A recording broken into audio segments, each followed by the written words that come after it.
देश की पहली अंडर वाटर मेट्रो का उद्घाटन।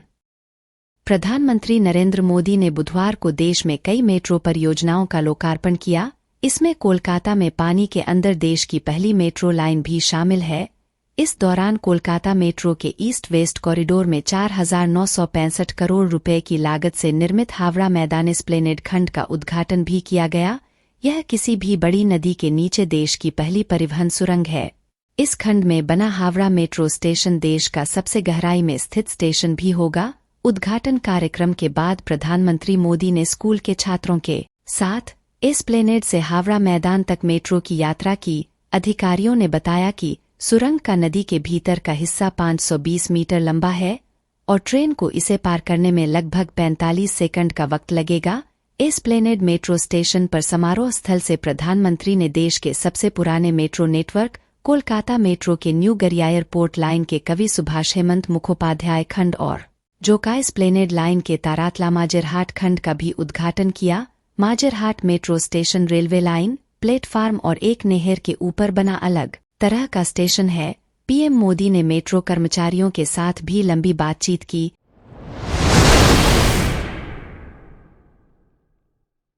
किसानों ने किया दिल्ली मार्च। अपनी मांगों को लेकर विरोध प्रदर्शन कर रहे किसानों ने 6 मार्च को दिल्ली कूच का ऐलान किया है। आज राजस्थान, मध्य प्रदेश व बिहार सहित देश भर के कई राज्यों से किसान दिल्ली पहुंचेंगे, जिसे देखते हुए दिल्ली पुलिस ने राजधानी से लगे बॉर्डर पर सुरक्षा बढ़ा दी गई है। संयुक्त किसान मोर्चा की मुख्य जत्थेबंदियों बीकेयू उग्राहां, क्रांतिकारी किसान यूनियन और बीकेयू डकोंदा ने मंगलवार को पटियाला के पुड्डा ग्राउंड में एक विशाल रैली की। इस मौके पर बड़ी संख्या में जुटे किसानों ने केंद्र सरकार के खिलाफ जमकर नारेबाजी करते हुए एमएसपी की कानूनी गारंटी समेत बाकी सभी मांगों को जल्द पूरा करने की अपील की। मांगों के पूरा न होने पर आंदोलन तेज करने की चेतावनी दी गई। किसानों के दिल्ली चलो मार्च पर किसान नेता सरवन सिंह पंधेर ने कहा, आज केएमएम और एसकेएम द्वारा शुरू किए गए विरोध प्रदर्शन का 23वां दिन है। पहले एक घोषणा की गई थी कि अन्य राज्यों के किसान शामिल होंगे। आज से दिल्ली की ओर मार्च शुरू करें, लेकिन दूरदराज से आने वाले किसान आज दिल्ली नहीं पहुंच पाएंगे।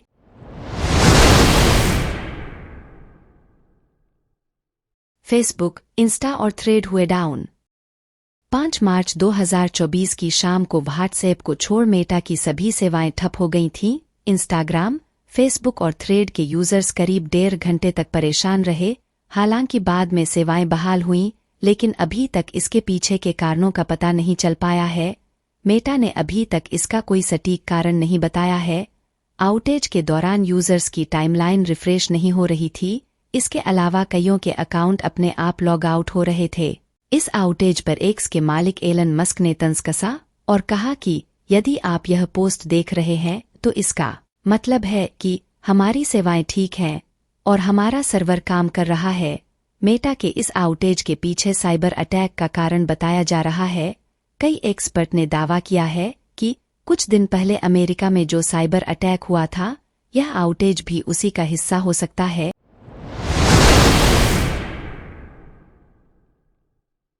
रिजर्व बैंक ने क्रेडिट कार्ड के नियमों में किया बदलाव। भारतीय रिजर्व बैंक ने क्रेडिट कार्ड से जुड़े नए दिशानिर्देश जारी किए हैं।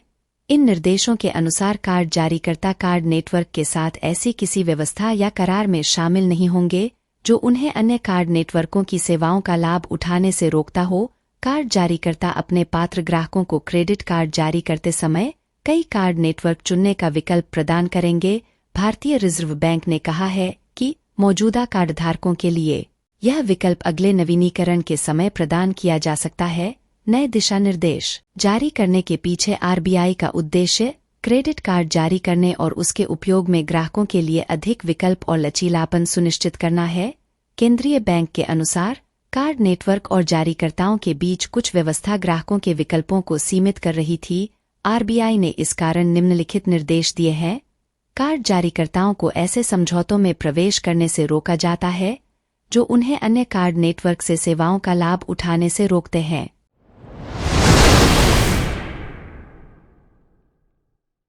शबनम इस्माइल ने रचा इतिहास। मुंबई इंडियंस की तेज गेंदबाज शबनम इस्माइल ने मंगलवार को महिला प्रीमियर लीग 2024 के मुंबई इंडियंस बनाम दिल्ली कैपिटल्स मैच में इतिहास रच दिया। उन्होंने महिला क्रिकेट इतिहास की अब तक की सबसे तेज गेंद फेंकी। यह पहली बार है जब महिला क्रिकेट में स्पीड मीटर पर लगे 130 किलोमीटर प्रति घंटे के निशान को तोड़ा गया है। इस मैच में दिल्ली की पारी के तीसरे ओवर की दूसरी गेंद पर शबनम ने रिकॉर्ड तोड़ा। दक्षिण अफ्रीका से अंतर्राष्ट्रीय मैच खेलने वाली शबनम ने दिल्ली की कप्तान मेग लैनिंग को फुल लेंथ की डिलीवरी फेंकी। यह लैनिंग के पैड पर जाकर लगी। उन्होंने 32.1 किलोमीटर प्रति घंटे की रफ्तार से गेंद फेंकी। मुंबई की टीम ने एलबीडब्ल्यू की अपील की, लेकिन अंपायर ने इसे नकार दिया। गेंद पर कोई सफलता नहीं मिली, लेकिन जल्द ही स्टेडियम में बड़ी स्क्रीन पर बताया गया कि गेंद की रफ्तार 132.1 किलोमीटर प्रति घंटे की थी। इसके बाद पूरे स्टेडियम ने शबनम के लिए तालियां बजीं।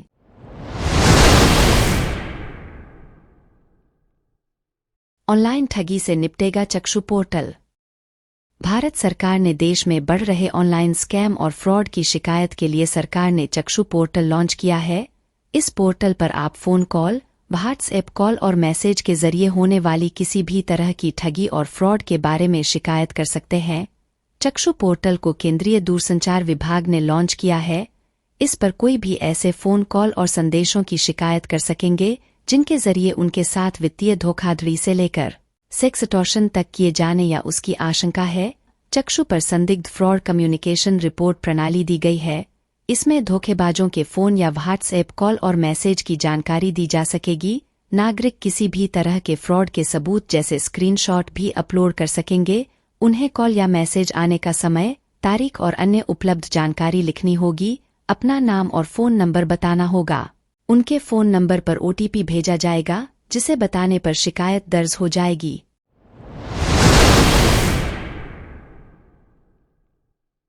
होली के दौरान ट्रेनों में होगी भारी भीड़। होली के लिए अभी से ट्रेनों में सीटों को लेकर वेटिंग शुरू हो गई है। उपासना, कोटा एक्सप्रेस और हावड़ा सुपरफास्ट सहित अन्य ट्रेनों में सीटें फुल हो गई है। 20 मार्च के बाद तो ज्यादातर ट्रेनों में वेटिंग 50 से 100 तक पहुंच गई है। दून शहर में हजारों लोग यूपी, बिहार और अन्य प्रदेशों से आकर विभिन्न नौकरियां या फिर व्यवसाय करते हैं। कुछ लोग परिवार के साथ रहते हैं तो कुछ परिवार को गांव छोड़कर आते हैं। त्योहार के मौके पर लोग अपने पैतृक गांव या शहर की तरफ जाने के लिए उत्सुक रहते हैं। 24 मार्च को होलिका दहन और 25 मार्च को होली है। ऐसे में देहरादून से लोगों ने अपने अपने घरों को जाने के लिए अभी से ट्रेनों में बुकिंग शुरू कर दी है, जिसके चलते वेटिंग दिन पर दिन बढ़ती जा रही है। रेलवे की आधिकारिक वेबसाइट पर ऑनलाइन टिकट बुकिंग के दौरान वेटिंग लिस्ट 50 से 100 तक पहुंच गई है।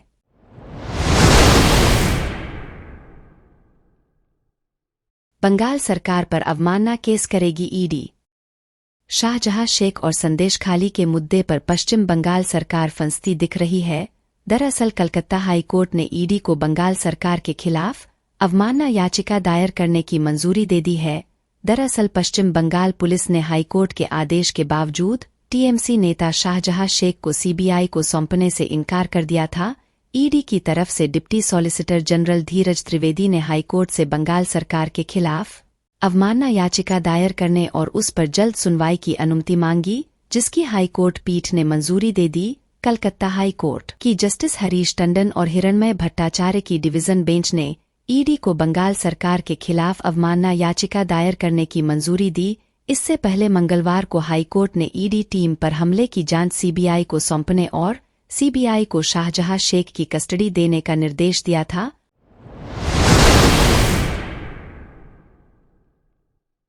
सुरक्षा बढ़ाने के लिए नया नौसैनिक अड्डा तैयार। भारतीय नौसेना ने जलीय सुरक्षा को और मजबूत बनाने की दिशा में कदम बढ़ाए हैं। लक्षद्वीप में आईएनएस जटायु को तैनात किया गया है। इस तैनाती से सुरक्षा को और मजबूत बनाया जा सकेगा। बुधवार को जारी बयान के मुताबिक लक्षद्वीप भारत के लिए रणनीतिक रूप से काफी अहम है। आईएनएस जटायु को तैनात किए जाने के बाद नौसेना की परिचालन क्षमता मजबूत होगी। बुधवार को लक्षद्वीप द्वीप समूह के मिनिकॉय में नौसैनिक अड्डे की शुरुआत हुई। आईएनएस जटायु नाम के इस अड्डे की मदद से नौसेना पश्चिम अरब सागर में प्रभावी निगरानी कर सकेगी।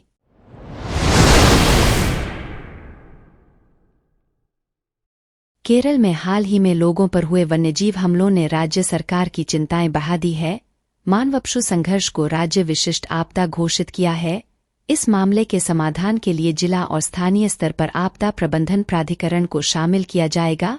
यह निर्णय बुधवार को मुख्यमंत्री पिनरई विजयन के नेतृत्व में लिया गया था। मुख्यमंत्री कार्यालय द्वारा जारी एक बयान में घोषणा की गई कि राज्य आपदा प्रबंधन प्राधिकरण मानवपशु संघर्ष को कम करने में सक्रिय रूप से भाग लेगा।